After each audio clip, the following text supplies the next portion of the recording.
Следующий стих написал День пограничника.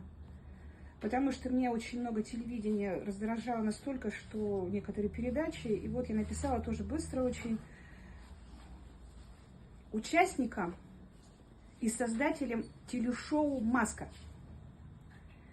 Так много зрителей, все в масках, и ваши имена известны нам, все в ожидании красивой сказки, а где-то там не до веселья пацанам.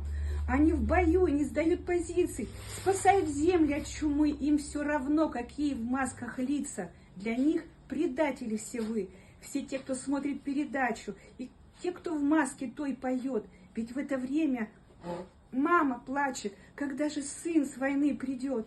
Наряды ваши стоят миллионы, Киркоров в стразах весь блестит. От этого душа и сердце стонут, от вашего безумия тошнит.